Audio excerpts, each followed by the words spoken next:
Shut up and sit down.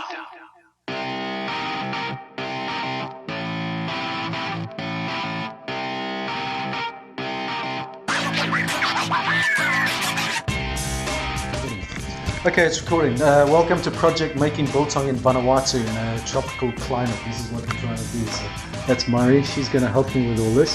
Say hello. Hello. And that's our delivery. We just had that delivered. That is 40 kilograms of prime top rump. And so let's prepare it now and we'll get back to you. Ciao.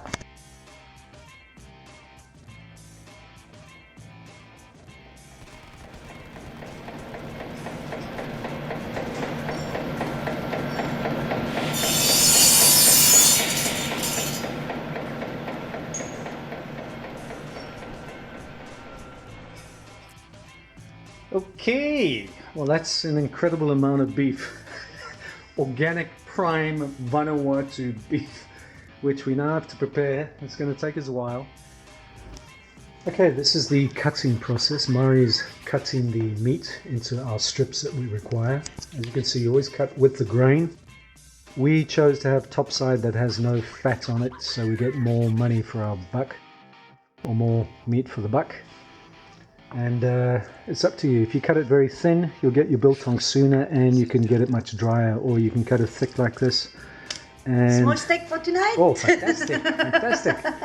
So you can get that biltong in about three to 4 days, and it'll be red in the middle and dry on the outside. It's up to you. It's a matter of taste. So we like to cut different sizes. We may as well talk about vinegar at the moment.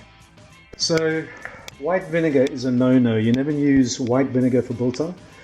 Some people use apple cider vinegar. It gives a very interesting flavor, but the vinegar of choice is brown vinegar or a malt vinegar. I find it works. It's always trial and error, but that's what we use. My technique is I take the beef, I put it in Tupperware, I apply malt vinegar and I leave it overnight. I actually do the herbs and spices the next day, as opposed to some people who put a little bit of vinegar on, dab it off, apply herbs and spices, then pack it in the fridge overnight. You'll see my technique. Let's see how it works. Look at those professional slices. That is perfect!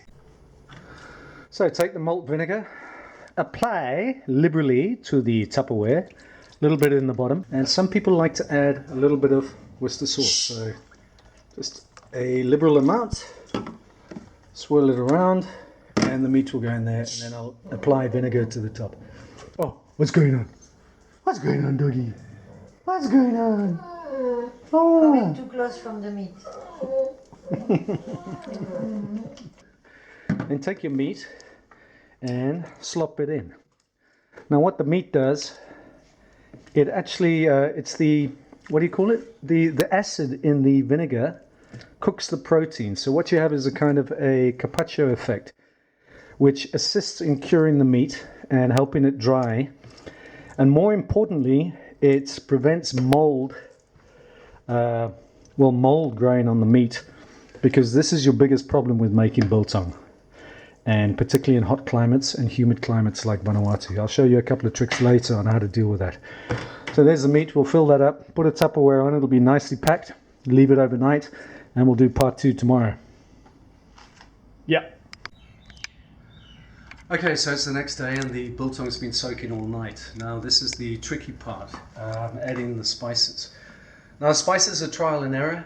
You'll discover this for yourselves as you make your own biltong. It's really trial and error. We've got so much meat that we're just going to wing it. So we need salt.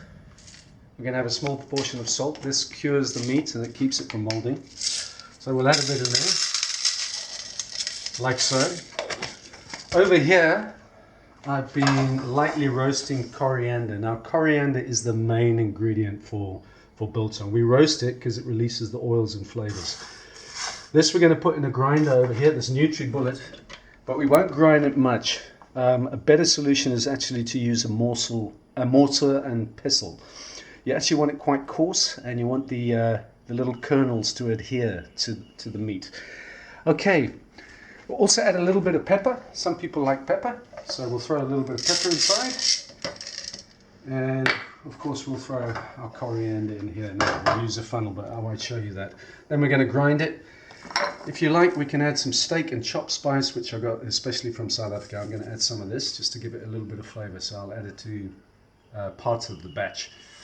And then we'll give it a wing. We'll drain the meat and we'll get back to you and show you how you dry it and then apply the herbs and spices. And then we're going to hang it. Cool. Cool. Yippee. Yippee! So in the little, what do you call this machine? Nutri-Bullock. Nutri-Bullock. Yeah, we'll give it a little gentle grind.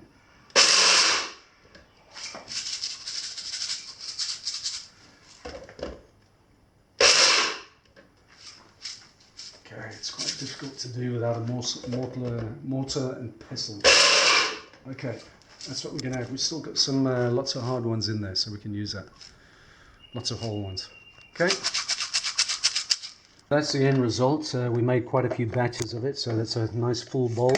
And there's a gorgeous smell of coriander in there. That's the perfect smell we want. I added some more salt because it's quite hot today. We've lost our cold weather, so the salt will combat. What's it? What's the humidity? 85% humidity. 85% humidity. So a little bit more salt to combat the humidity. Here we go. So I made it a little bit easier for ourselves. We drained it with a colander, and then we just throw the meat onto these paper towels to dry off the excess moisture, which is the enemy of biltong. And then after that, we're gonna roll them like you roll a fish in batter, which will be the herbs and spices. And then we'll stick them on hooks and hang them up to dry. Yummy. So you take the biltong that's been dabbed dry and then just wrap it in the spices, herbs and spices, well, the spices. And then we'll stick it on hooks and off to the drying rack, which we've made. Awesome. Lovely, bud. Lovely. Here we go. It's been a big job, a lot of meat, 40 kilograms. Wow.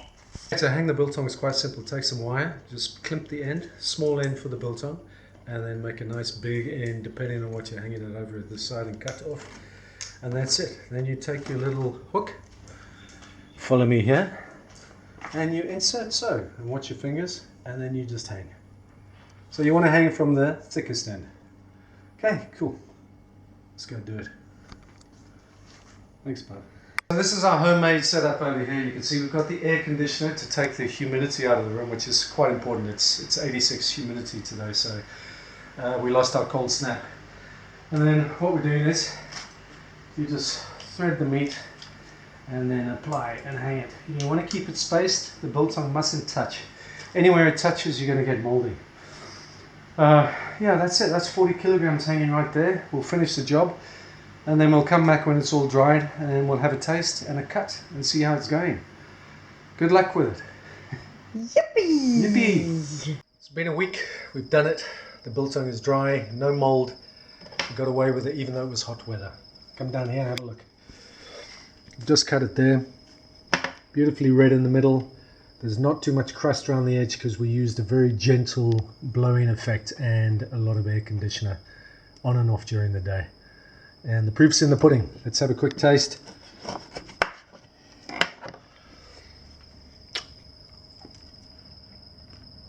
It was really good. Good luck. Go do it, guys. Cheers. Shut up and sit down.